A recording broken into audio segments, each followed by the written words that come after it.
The blue-skinned flight attendant named Kraz moved through the luxury starship cabin with practiced efficiency. His four-fingered hands arranged refreshments on the silver tray as his yellow eyes scanned the passenger manifest. His lip curled when he noticed the human name among the distinguished travelers. The massive transport vessel Celestial Voyager carried diplomats and officials from 17 planetary systems to the upcoming galactic summit. Most passengers were respected representatives of advanced civilizations, tall, elegant Altarians with their crystalline skin, the telepathic Vrel with their floating hover chairs, even a pair of gaseous Syntheri contained in their environment suits. And then there was the human in seat 42B. Kraz approached the woman with barely concealed distaste. Humans were still newcomers to galactic society. Only 80 years since their primitive faster-than-light drives had stumbled upon the Galactic Council's territory. Many species considered them lucky to have seats at all. "Refreshment?" Kraz asked, his translator giving his words a deliberately cold tone. The human woman looked up from her data tablet. She appeared to be in her mid-30s, with smooth brown skin and dark hair neatly styled in a simple bun. Her clothing was understated but made of fine materials, a deep blue tunic over fitted trousers. Nothing about her appeared remarkable or distinguished. "Water, please," Amara Singh replied politely, her voice carrying a gentle accent from Earth's South Asian coalition. Kraz's third eyelid flickered in annoyance. "Your kind always leaves a mess," he muttered, loud enough for nearby passengers to hear. "Always demanding special accommodations for your weak digestive systems." The Altarian couple seated across the aisle turned to watch, their crystalline faces catching the cabin lights as they exchanged amused glances. A tall Draxian businessman 3 rows ahead swiveled his elongated head, mandibles clicking with interest at the developing scene. Amara met Kraz's gaze steadily. "I believe I requested water, not insults," she said quietly. "Did you hear that?" Kraz announced to the surrounding passengers. "The human thinks she deserves respect." He emphasized the word human as if it were a particularly unpleasant disease. Several aliens chuckled. A floating Vrel bobbed in what appeared to be amusement, its tentacles rippling beneath its transparent body. "Primitives should be grateful we even allow them in space," Kraz continued, lifting the water glass from his tray. "Your species was burning fossil fuels just 2 centuries ago, while the rest of us had mastered interstellar travel." With deliberate slowness, he tilted the glass. The water spilled across Amara's lap, soaking into the fine fabric of her trousers. Several droplets splashed onto her data tablet. "Oh my," Kraz said with mock concern. "Human reflexes are so inadequate. Perhaps you should have evolved faster." Laughter erupted around the cabin. Even a ship steward passing by smirked at the scene before continuing his duties. Amara looked down at her soaked clothing. For just a moment, something flashed in her eyes. Not anger or embarrassment, but something deeper and more controlled. She reached up and touched a small pendant partially hidden beneath her collar. The pendant was simple, made of an unusual silvery metal with faint blue markings that seemed to shift in the light. Her fingers lingered there for just a moment, as if drawing strength from the object. Then, with surprising composure, she pulled a cloth from her pocket and began dabbing at the stain. "Would you like another glass of water?" Kraz asked, voice dripping with sarcasm. "Perhaps I could pour it directly on you to save time." "That won't be necessary," Amara replied with a calm dignity that seemed strangely out of place for someone in her position. "Though I do wonder if treating passengers this way is standard protocol for the Celestial Voyager." Something about her composed response made Kraz pause. Most humans reacted emotionally to provocation. It was one of the traits that marked them as primitive in the eyes of older species. This one was different. "Your seating assignment was clearly a mistake," Kraz said, recovering his sneer. "Economy class is 10 sections behind us. Perhaps you'd be more comfortable there, among the service robots and cargo handlers." Amara simply returned to her data tablet, now wiping moisture from its screen with careful attention. The surrounding passengers, disappointed by her lack of reaction, gradually returned to their own activities. As Kraz moved away, he didn't notice Amara's reflection in the viewport glass. For just a moment, her calm mask slipped, revealing eyes that contained not weakness or submission, but careful calculation, the look of someone taking mental notes, observing and remembering everything. The ship's engines hummed as they pushed deeper into space, carrying them all toward a destination where nothing would unfold as expected. 4 hours into the journey, Amara had changed into dry clothes and was reviewing data on her tablet when the ship's artificial gravity fluctuated. Her cup of water lifted momentarily from its holder before splashing back down. Several passengers looked up in confusion. "Minor gravitational adjustment," announced the overhead system. "Please remain seated." Amara frowned, glancing out the viewport at the stars. Something didn't feel right. The starship Celestial Voyager was top of the line, known for its smooth passage through both normal space and jump points. Minor adjustments weren't typical. She noticed Kraz and other crew members exchanging concerned glances. The blue-skinned attendant was checking his communication device repeatedly, his earlier arrogance replaced by growing tension. Suddenly, the ship lurched violently sideways. Passengers were thrown against their restraints. Amara's tablet flew from her hands, clattering against the wall. Warning lights activated, bathing the entire cabin in crimson. The peaceful hum of the engines transformed into an irregular, stuttering growl. "What's happening?" called out an elderly Altarian, his crystalline skin flashing with distress patterns. Emergency bulkheads slid halfway down throughout the cabin before freezing in place. The ship's stabilizers struggled to compensate for an unknown force, causing the floor to vibrate beneath their feet. The captain's voice came over the intercom, unusually strained. "Attention all passengers. This is Captain Drell. We have been." A tremendous blast rocked the ship, cutting off the announcement. The lights flickered and died, leaving only the red emergency strips illuminating frightened faces. Children of various species began crying out in different languages while their parents tried to calm them. Kraz rushed to the crew station and grabbed the emergency intercom. His earlier swagger was gone, replaced by professional urgency. "All crew to emergency stations. This is not a drill. Security teams to level 4 airlocks." Through her viewport, Amara spotted the source of their trouble. 3 sleek black ships had appeared from nowhere, their hulls absorbing rather than reflecting light. They moved with predatory grace, surrounding the larger passenger vessel. One was already attached to the hull, likely cutting through with specialized equipment. Amara felt her blood run cold. Vorjan pirates. They were infamous throughout this sector, not merely thieves but harvesters. They stripped ships of valuable tech, but their primary cargo was biological. They took captives for their organs and genetic material, with lesser species, like humans, being particularly valuable. Human organs fetched high prices on black markets because they could be modified to work in many different species. The main lights returned, but they were dimmer now. Backup power only. A different alarm began to sound, its pattern unmistakable to anyone who traveled in dangerous regions. The boarding alarm. Passengers began to panic. A Draxian businessman activated his personal shield, which was promptly shorted out by the ship's automatic defense systems. 2 Xanthari tried to hide their children inside storage compartments. Everyone remained calm, Kraz announced, though his voice betrayed his own fear. "Security protocols are active. Stay in your seats and..." The doors at both ends of the cabin slid open. Figures in black environment suits entered, carrying weapons that looked like a cross between rifles and surgical tools. Their helmets were fully opaque, hiding whatever species lurked inside. Pirates.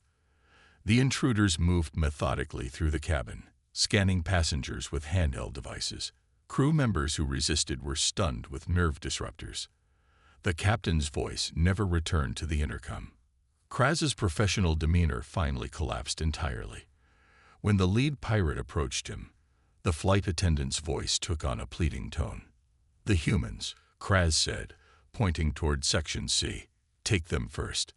Their genetic material is compatible with more species. There's one right there. He gestured directly at Amara. Fully mature human female. Perfect specimen. The betrayal was quick, calculated, and clearly meant to save his own blue skin. Several passengers looked away in shame. Others nodded in agreement, hoping to be spared. Amara watched silently as the armed figures moved through the cabin, separating passengers by species. The pirates were efficient, using their scanners to identify the most valuable specimens. Humans were directed to one side, along with 2 other compatible species. The rest were bound with temporary restraints and told to remain seated. One pirate, larger than the others, grabbed Amara's arm roughly. His helmet retracted partially, revealing gray, mottled skin and yellow eyes with vertical pupils. Sharp teeth flashed as he spoke. "Processing room for this one," he growled, yanking her to her feet. "Premium human stock, no visible defects." As the pirate pulled her toward the exit, Amara caught Kraz watching. For a moment, their eyes met. The flight attendant quickly looked away, unable to face the consequences of his betrayal. For all his talk of human inferiority, it was his own moral weakness now on display. The pirate pushed Amara forward, his weapon pressed against her back. She moved without resistance, her face betraying nothing. But beneath her collar, the strange pendant began to emit a faint blue glow that no one yet noticed. The processing room was a converted storage area near the ship's cargo hold. Pirates had transformed it into a makeshift assessment center, with scanning equipment and restraint chairs hastily installed. 10 humans were already there, strapped down and waiting fearfully for whatever came next. Amara was shoved forward by the large pirate, his clawed hand digging into her shoulder. "Got another one," he announced to a smaller pirate operating the scanning equipment. "Female, prime condition." The smaller pirate approached with a handheld device. "Stand still, human. This won't hurt, yet." Amara looked around, taking in every detail of the room. The pirates had disabled the room's security cameras and sealed the emergency exits. 3 guards stood watch over the captives, while 2 more worked at a console they'd patched into the ship's systems. "I wouldn't do that if I were you," Amara said calmly. The large pirate laughed, the sound harsh through his partially retracted helmet. He pulled a laser cutter from his belt, a tool designed for slicing through hull metal that could just as easily cut through flesh. He pressed it against her throat, the edge glowing hot orange. "And why not? Meat," he growled, yellow eyes narrowing with amusement. "Take her scan and be done with it," another pirate called out. "We have 30 more passengers to process before the extraction ships arrive." Amara slowly reached for her pendant, movements deliberate to avoid triggering the pirate's reflexes. "Because of this." "What, your pretty necklace?" The pirate sneered. "Planning to bribe me with jewelry?" Her fingers closed around the small metal object. With a subtle twist, the pendant's surface reconfigured itself, sections sliding and rearranging.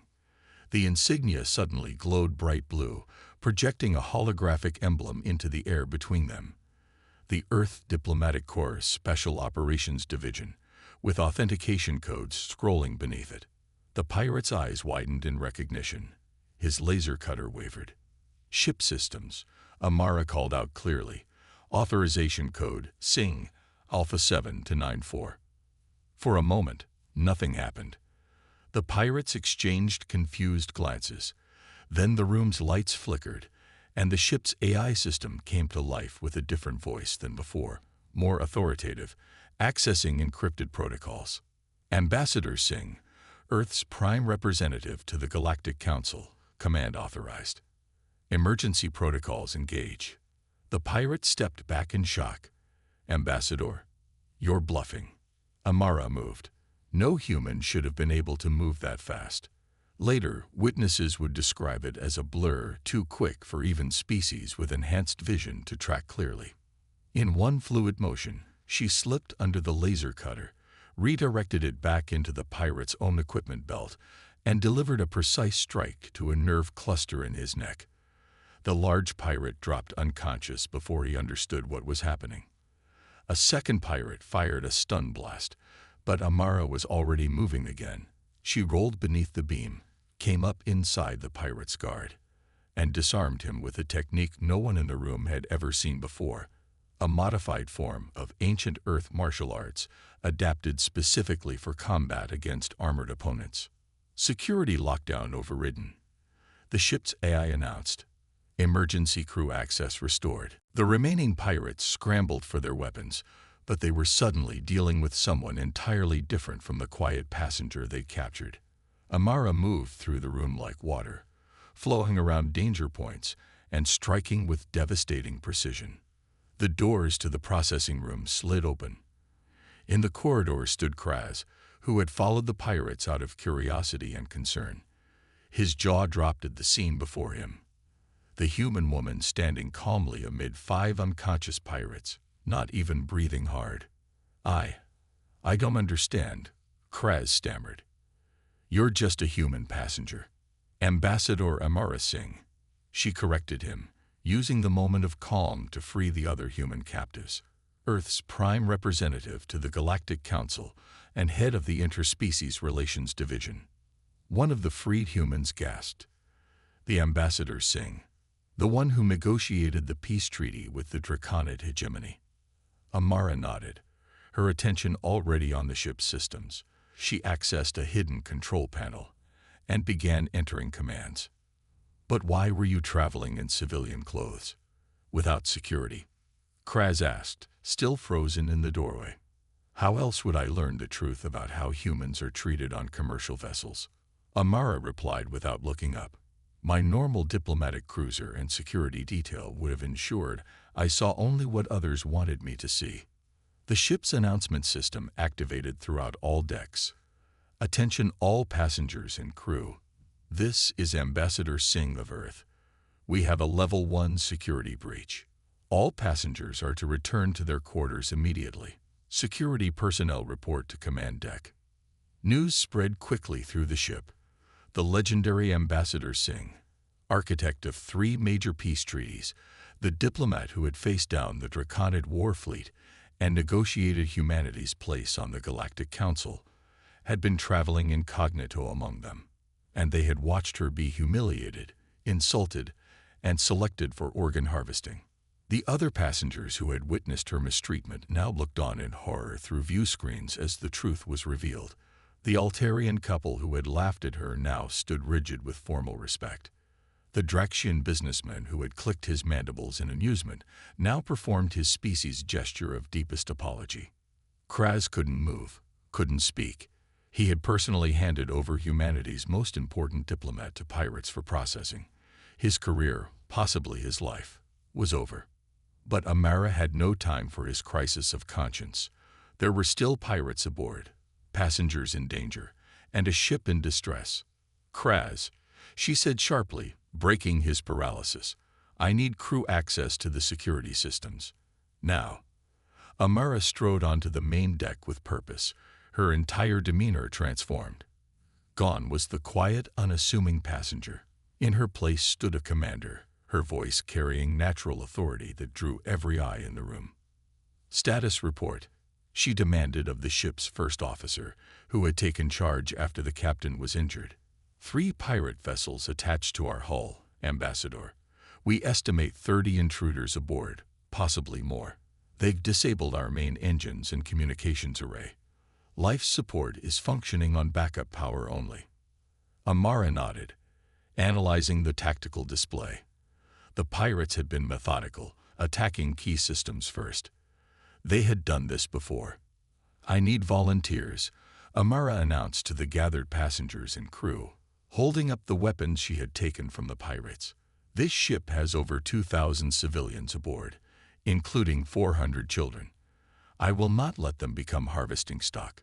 She turned to a group of tall, thin aliens with mottled skin that shifted colors subtly with their surroundings. "Krelvan passengers. Your natural camouflage could help secure the engine room. The pirates won't detect you if you move slowly." The Krelvans, who had been among those laughing at her earlier, now straightened with purpose. Their spokesperson stepped forward. "We are at your service, Ambassador." "Altarians," Amara continued, addressing the crystalline-skinned couple, "your natural resistance to energy weapons makes you ideal for a frontal distraction. Are you willing?" "The Altarian Collective stands with Earth," they responded formally, their skin flashing with patterns of determination. One by one, Amara assigned roles based on each species' unique abilities the pirates would not expect them to use in coordination. Species that had been eyeing each other with suspicion now found themselves working together under her guidance. Kraz stood paralyzed near the back of the room, watching as the human he had humiliated and betrayed now organized a counter-offensive with calm efficiency. When Amara approached him, he shrank back, expecting punishment. Instead, she thrust a comm unit at him. "Your knowledge of ship protocols is needed," she said without emotion. "You know the emergency procedures and crew passages better than anyone else here." Kraz took the device with trembling hands. I handed you over to them. I told them to take humans first." "I'm aware," Amara replied, her eyes hard but her voice level. "Right now, that doesn't matter. What matters is saving everyone aboard this ship.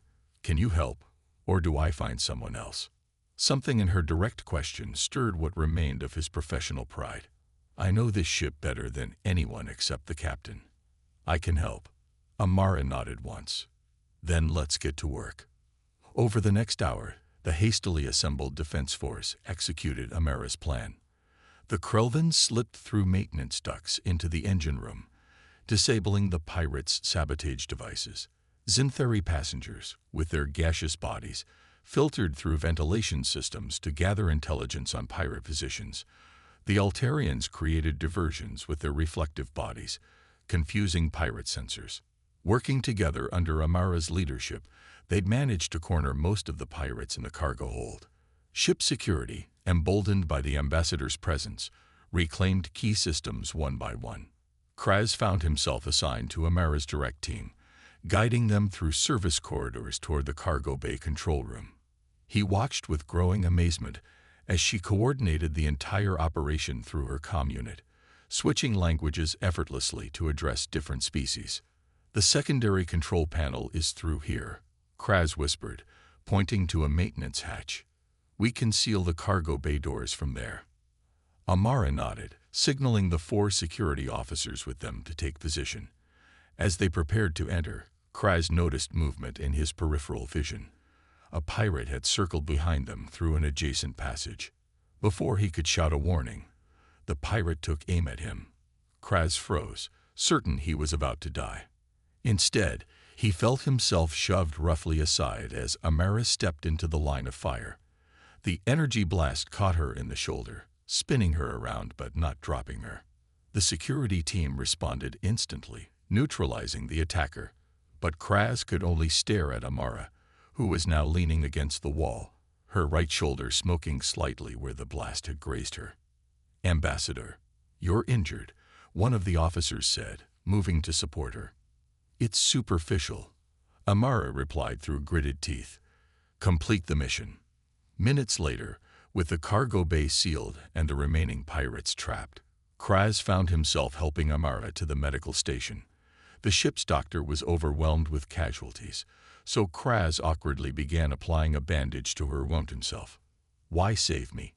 Kraz whispered as he worked, his voice barely audible. "I was horrible to you. I literally handed you over to organ harvesters. You should have let him shoot me." Amara met his eyes directly. "Because that's what humans do," she replied simply. "We protect life, even those who despise us." Kraz's hand stilled on the bandage. "I don't understand." Humanity survived centuries of its own people hating each other for meaningless differences, skin color, beliefs, geography. Amara explained.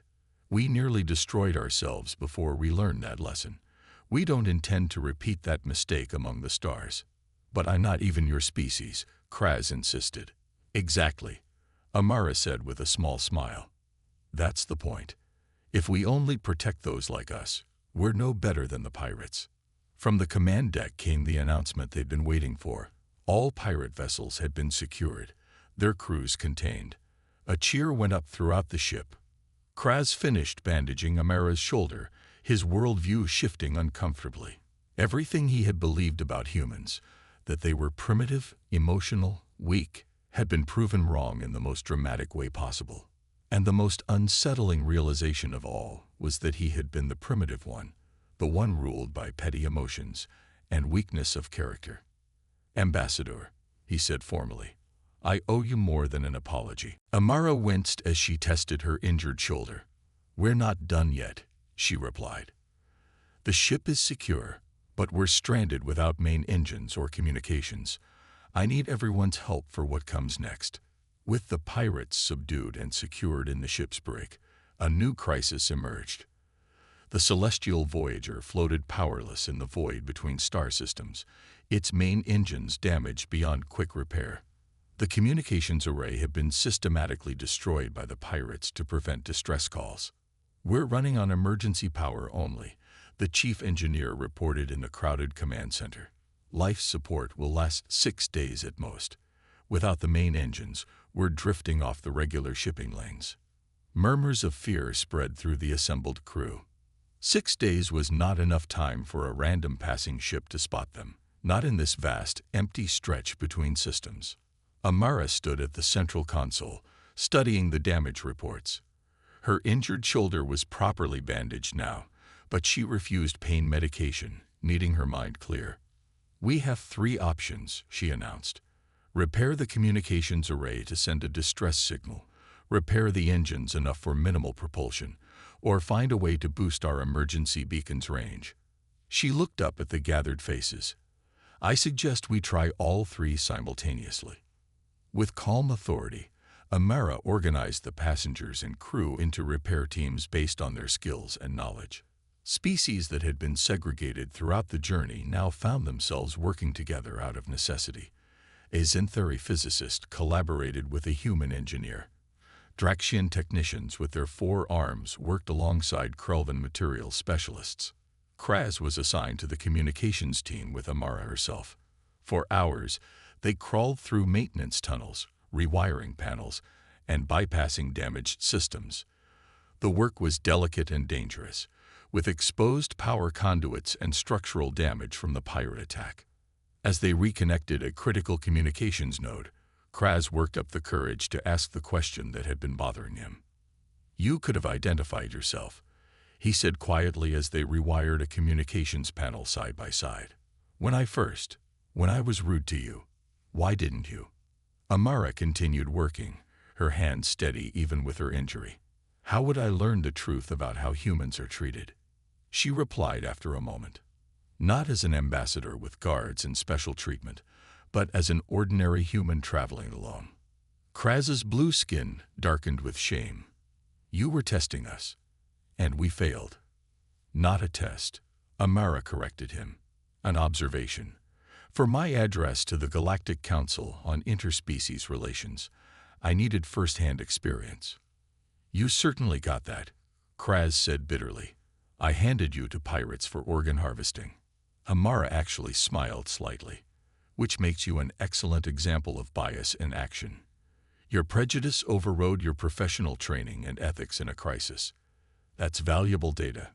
Kraz wasn't sure if he should be offended at being called data, but he recognized the truth in her words. 30 hours of non-stop work later, they achieved a breakthrough. By combining parts from the pirates' own communication equipment with the ship's backup systems, they created a jury-rigged transmitter capable of sending a focused distress beam. "It will work for approximately 40 seconds before burning out," the Xanthari physicist warned as they prepared to activate it. "Then we'll make those seconds count," Amara replied, typing the distress message herself. The makeshift transmitter glowed hot with effort as it sent the signal, then sparked and died just as predicted. Now all they could do was wait and conserve power. "Will anyone hear it?" a young Altarian child asked Amara. She knelt to the child's level. "I believe so." And I made sure to include our exact coordinates. 27 hours later, as power levels dropped to critical, sensors detected an incoming vessel. Not the small rescue craft they had expected, but a massive Earth ship, the diplomatic carrier Humanity's Promise. It dwarfed even the celestial Voyager, its sleek design representing the best of human engineering. They were looking for me, Amara explained as the huge vessel moved alongside them. I was supposed to check in with my staff 2 days ago. The Earth ship extended docking tubes, and soon teams of human medical personnel boarded, bringing supplies and equipment. Kraz watched in growing shame as these humans, the species he had mocked and betrayed, methodically treated everyone aboard with equal care. They had brought specialized medical kits designed for each species, cultural liaisons trained in appropriate bedside manners, and even dietary specialists to prepare proper meals. A gray-haired human doctor treated Adrakshin's injured mandible with the same careful attention he gave to human patients. Another human comforted an anxious Krelvan child using perfect Krelvan comfort gestures. Your people prepared for every species aboard, Kraz said to Amara as they watched the rescue operation. Standard protocol, she replied. We believe that compassion shouldn't be limited by biology. 3 weeks later, the Galactic Council Summit convened on the neutral world of Axonis Prime. The great circular chamber was filled with representatives from over 200 species, all gathered to discuss trade agreements, border disputes, and technological exchanges. The human delegation entered last, with Ambassador Amara Singh at its head. Her formal diplomatic attire gleamed with subtle Earth emblems, and the pendant she had hidden during her journey now rested prominently at her throat. Kraz sat in the visitors' gallery, now wearing the insignia of a newly formed organization, Advocates for Interspecies Dignity. After his experience aboard the Celestial Voyager, he had resigned from his position and dedicated himself to fighting discrimination throughout the galactic community. Distinguished representatives, Amara began her address, her voice carrying effortlessly through the vast chamber. I come before you today, not just as Earth's ambassador, but as someone who has experienced firsthand the consequences of prejudice and the power of cooperation. She told the story of the pirate attack without naming specific individuals who had shown bias, but her eyes briefly met Kraz's in the gallery. The pirates believed they could exploit our differences to divide us, she continued. Instead, we found strength in our diversity. The unique abilities of each species aboard that ship, working in harmony, overcame a threat none of us could have faced alone. Kraz listened, still humbled by the lesson he had learned. Never judge a species by its appearance or its technological timeline, especially humans. They might seem ordinary, even primitive by some standards, but they possessed an extraordinary capacity for forgiveness, cooperation, and innovation under pressure. As the council chamber erupted in approving sounds from various species, Kraz realized the most important truth. Progress throughout the galaxy wouldn't come from species who believed themselves superior, but from those willing to see value in everyone, even those different from themselves. And on that day, no species demonstrated that principle better than the humans.